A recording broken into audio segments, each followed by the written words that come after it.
आज की वीडियो में हम बात करने वाले हैं नियोजन के प्रकार की। नियोजन के अर्थ और परिभाषा के बारे में पहले ही वीडियो मैंने बना रखा है। अगर आपको उसमें जाकर देखना हो तो आई बटन में क्लिक करके आप उसे देख सकते हैं। लेकिन यहाँ पे हम थोड़ा सा जान लेते हैं कि नियोजन क्या होता है।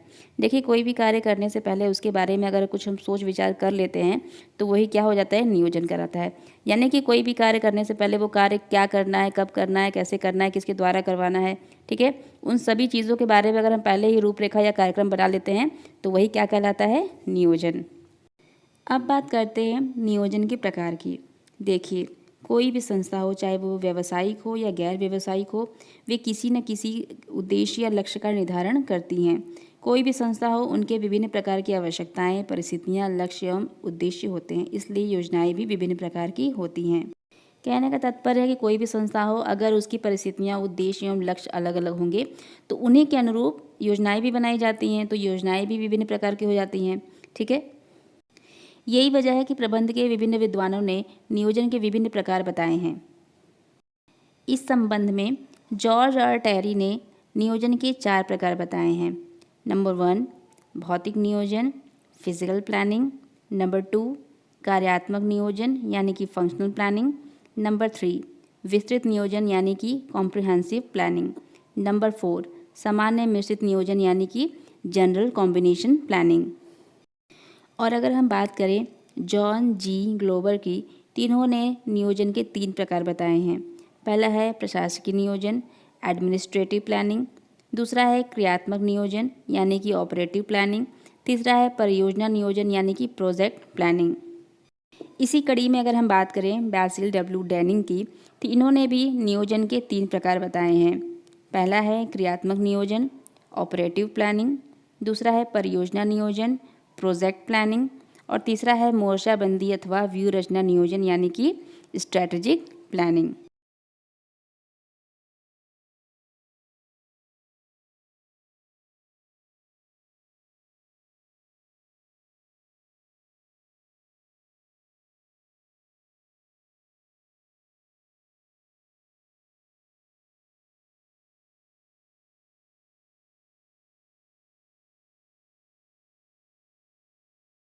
तो सबसे पहले बात करते हैं नंबर 1, समय या अवधि के आधार पर यानी कि पीरियड लेवल बेसिस।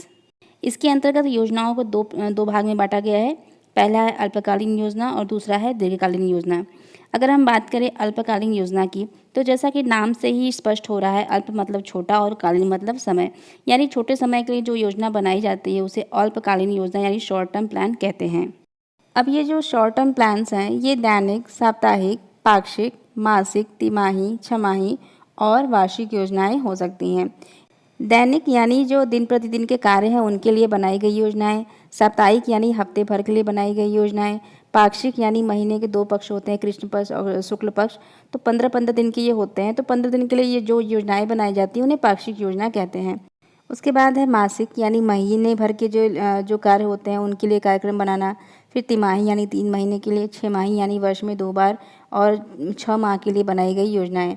वार्षिक योजनाएं जो वर्ष भर के लिए बनाई जाती हैं यानी 1 साल के लिए बनाई जाती हैं। और अल्पकालीन योजनाएं जो होती हैं वह अधिकतम 5 वर्ष के लिए होती हैं। अब बात करते हैं दीर्घकालीन योजना यानी कि लॉन्ग और पर्सपेक्टिव प्लानिंग।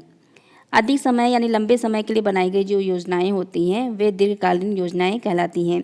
ये योजनाएं 5 वर्ष से अधिक और अधिकतम अपने कार्य के अनुसार हो सकती हैं, जैसे 10 वर्ष, 15 वर्ष या 20 वर्ष के लिए बनाई गई योजनाएं। अब बात करते हैं प्रबंध के स्तर के आधार पर, जिन्हें 3 भागों में बांटा गया है: उच्च स्तरीय योजना, मध्य स्तरीय योजना एवं निम्न स्तरीय योजना।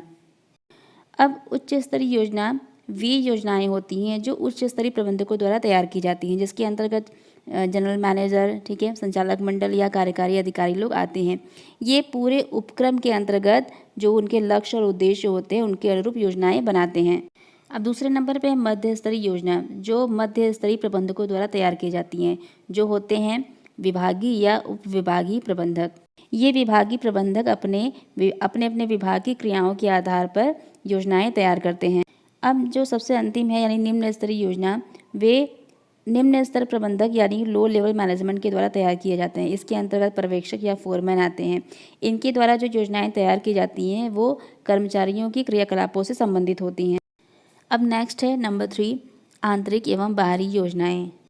आंतरिक जो योजनाएं होती हैं वो किसी उपक्रम या संस्था के अंदर की जाने वाली क्रियाओं से संबंधित योजनाएं होती हैं, जैसे आंतरिक संगठन के प्रारूप की योजना, उत्पादन की मात्रा एवं गुण संबंधी योजना, कर्मचारियों की पदोन्नति एवं पद अवनयन संबंधी योजनाएं तथा उत्पादन की तकनीकी संबंधी योजनाएं। संगठन के प्रारूप संबंधी योजनाएं मतलब किस व्यक्ति को कौन सा काम देना है, ठीक है, इन सभी चीज़ों के बारे में सोचना। उत्पादन की क्या मात्रा और उनके गुण संबंधी योजनाएं, ठीक है। उसके अलावा कोई भी कर्मचारी हो उसके प्रमोशन और डिमोशन से संबंधित योजनाएं, ये सारी योजनाएं आंतरिक योजनाएं कहलाती हैं।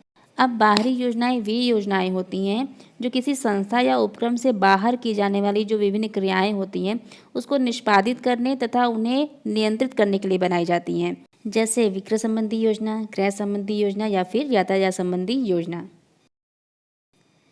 नंबर 4, उपयोग के आधार पर यानी कि यूज़ बेसिस। ये दो प्रकार की होती हैं, जिनमें पहला है स्थायी अथवा बार बार उपयोग की जाने वाली योजनाएं यानी कि स्टैंडिंग और रिपीटेड यूज़ प्लान। ये योजनाएं यानी स्थायी योजनाएं जो होती हैं उच्च स्तरीय प्रबंधकों द्वारा तैयार की जाती हैं। ये योजनाएं जो विभिन्न स्तरों के जो प्रबंधक होते हैं या अधिकारी होते हैं उनके मार्गदर्शन के लिए तैयार की जाती हैं, जो बार बार काम में लाए जा सकें। स्थायी योजनाओं को तैयार करने के लिए कुछ विशेष बातों का ध्यान देना पड़ता है, जैसे कार्यविधियाँ, नियम, मोर्चाबंदी, संस्था के उद्देश्य एवं नीतियाँ। अब नंबर 2 यानी कि एकल उपयोग योजनाएं यानी कि सिंगल यूज़ प्लान।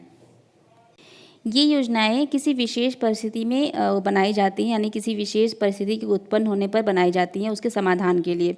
और जैसे ही उस विशेष परिस्थिति का समाधान हो जाता है, अब इस योजना का कोई महत्व नहीं रह जाता है।